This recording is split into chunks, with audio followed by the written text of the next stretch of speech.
काली नजर। माँ, माँ। अरे क्या माँ माँ कर रहा है? बकरी का बच्चा है क्या? अरे माँ, मजाक छोड़ो। मुझे फाइनली वो मेन चौराहे वाली दुकान मिल गई है।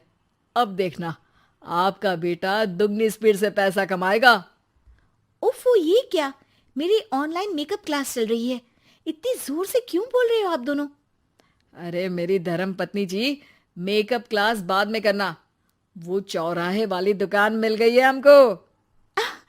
अरे वाह! रुको, मैं अपनी माँ को फोन लगाकर बता देती हूँ। अरे मैं भी अपने रिश्तेदारों को बता देती हूँ। कितनी खुशी की बात है। हाँ हाँ, मैं भी अपने दोस्तों को बता देता हूँ। 1 हफ्ते बाद रजिस्ट्री है। बस, घर में खुशी का मौका था। उन तीनों ने अपने अपने फोन उठाए और लोगों में बात फैलाना शुरू कर दिया। और रही सही कसर, श्वेता बहू ने अपने पड़ोस में सबको बताकर कर दी। अरे वर्मा आंटी, अब हम भी जल्दी कार ले लेंगे।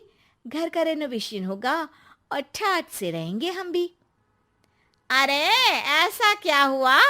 लॉटरी बाटरी लग गई है क्या? अरे, इस बार चौराहे वाली मॉल में हमको भी दुकान मिल गई है। दुकान नंबर 21, जो एकदम चौराहे पर है। अब ग्राहक बढ़ेंगे तो आमदनी भी बढ़ेगी ही ना। अरे वाह, कितनी खुशी की बात है। मैं बहुत खुश हूँ तुम्हें इतना खुश देख के। बाकी एक बात कहूँ, सबको मत बताते फिरना। किसी की नजर लग जाएगी तो खुशी की खबर वापस लौट जाएगी। हैं? ऐसे थोड़ी ना होता है। अब डरा रही हो। अरे सही कह रही हूँ। काली नजर कहते हैं इस चीज को, जब आप किसी को कुछ बताओ और वो काम बिगड़ जाए। अरे लेकिन मैं तो।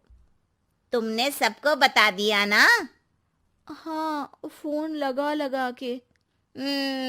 अब बच के रहना। काली नजर बड़ी खतरनाक होती है। श्वेता इतनी खुश रहती है कि वो वर्मा आंटी की बात पर ध्यान ही नहीं देती, जबकि पड़ोस में और भी लोगों से खुशी की खबर शेयर करती रहती है। अगले दिन राजेश बहुत दुखी होकर घर आता है। अरे बेटा, क्या हुआ? मुंह क्यों सूजा हुआ है? मधुमक्खी ने काट लिया क्या? माँ, वो दुकान किसी और के पास चली गई। किसी ने ज्यादा भाव लगा दिया। अरे पर बात तो आपसे हुई थी ना उस दुकान वाले की। हाँ, आज मैं टोकन अमाउंट देने गया था, तब मुझे पता चला। कोई आकर सुबह मुझसे पहले ही ज्यादा अमाउंट दे गया। हम्म, काली नजर। क्या? क्या कहा? वर्मा आंटी ने समझाया था कि किसी को बताना मत, वरना काली नजर लग जाएगी। अच्छा, तुम्हें उनकी बात मान लेनी चाहिए थी। उनकी बात मान लेती, लेकिन उसके पहले ही सबको बता चुके थे ना हम तीनों। अरे अगली बार से ध्यान रखेंगे। कोई भी नई चीज होगी तो किसी को नहीं बताएंगे। तीनों कुछ दिन ऐसे ही रहते हैं, पर एक दिन श्वेता को एक मेल आता है। राजेश, मेरा ऑनलाइन मेकअप कोर्स कंप्लीट हो गया। अब मैं खुद का पार्लर खोल सकती हूँ।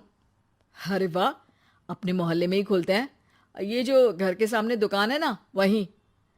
हाँ, यहाँ सस्ती भी मिल जाएगी। अगले दिन श्वेता वर्मा आंटी के पास जाती है, मिठाई का डब्बा लेकर। अरे आओ आओ, कैसे आना हुआ? जोर से नहीं बोलूंगी। वो सामने वाली दुकान है ना, वहां मैं अपनी पार्लर की दुकान खोलने वाली हूँ। उसकी मिठाई है। अरे वाह, बहुत बधाई हो तुमको। हाँ, मैं कमाने लगूंगी तो राजेश पर पूरे घर का बोझ नहीं रहेगा ना आंटी जी। ये तो है। पर ये बता कि तूने ये बात किसी और को तो नहीं बताई ना? अरे नहीं नहीं, पिछली बार गलती कर दी थी। काली नजर लगी किसी की और राजेश के हाथ से वो दुकान चली गई थी।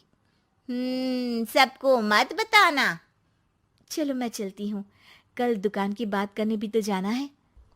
अगले दिन श्वेता दुकान के लिए मालिक से बात करने जाती है। अरे लेकिन दुकान तो हम कल रात को ही किसी को दे चुके हैं। कल ही? हाँ, कल ही। 2 दिन बाद कोई यहाँ पार्लर भी खोल लेगा। अब कहीं और दुकान देख लीजिए। अरे पर हमको भी तो पार्लर ही खोलना था। हाँ भाई, ये एक ही दुकान है, आधी आधी तो नहीं दे सकता ना मैं। राजेश और श्वेता घर पर हताश होकर आ जाते हैं। इस बार तो किसी को बताया भी नहीं था, अब किसकी काली नजर लग सकती है। सुनो, तुमने माँ को बताया था क्या? अरे कैसी बात कर रही हो, माँ की नजर थोड़ी ना लगेगी। पक्का तुमने किसी को नहीं बताया था ना? सिर्फ वर्मा आंटी को बताया था, उन्होंने ही मुझे किसी को नहीं बताने को कहा। अरे यार, तुम भी सही हो, मेरी माँ को नहीं बताने को कह रही हो, पर वर्मा आंटी को बताना तुम्हें जरूरी लगा। अरे वर्मा आंटी ने ही तो काली नजर के बारे में बताया था ना, वो हमेशा हमारा भला ही तो चाहती हैं। मेरी माँ भी हमारा भला ही चाहती है। अरे पर चिल्ला क्यों रहे हो? बात नहीं कर सकते क्या आराम से? नहीं आता वो आराम से बात करना, और करना भी नहीं चाहता हूं मैं। दुकान जाने का दुख गुस्से में बदल गया था और राजेश और श्वेता में बात बंद हो गई थी। 2 दिन बाद मोहल्ले में पार्लर का इनॉग्रेशन हुआ, जिसमें मोहल्ले के सभी लोगों को बुलाया गया, पर श्वेता, राजेश और माँ नहीं जाते। माँ, अंदर आ जाओ, क्या देख रही हो? अरे नया पार्लर देख रही हूं अपने आंगन से।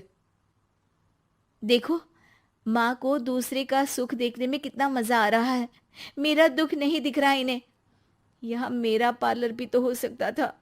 अरे चुप रहो यार, हर बात में लड़ाई क्यों ढूंढ रही हो?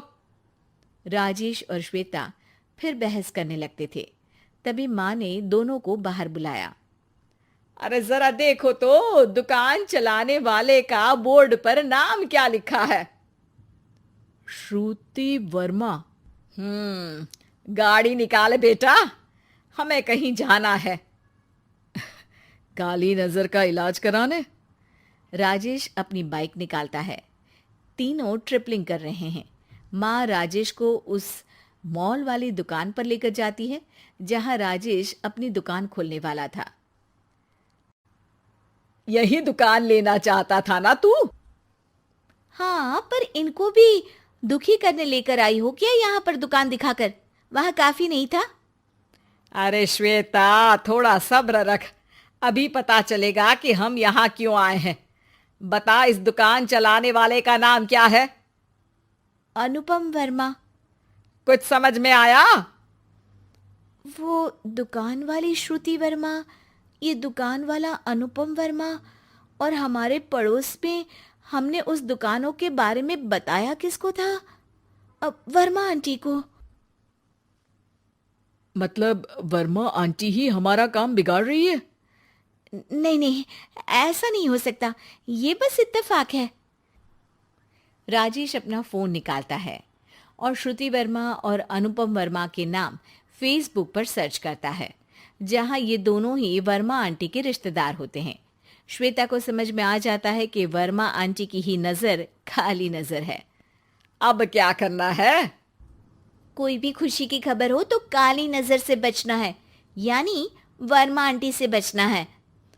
अरे पर मुझे ये समझ में नहीं आया कि वो हमारे साथ ऐसा क्यों करेंगी। अरे बेटा, एक सीख है, दूर के आदमी को आपकी तरक्की से कम परेशानी होगी, पड़ोसी को ज्यादा। दोनों माँ की बात में हामी भरते हैं और अगला काम चुपचाप करने की कसम खाते हैं, ताकि आगे से वर्मा आंटी कोई काम ना बिगाड़ सके।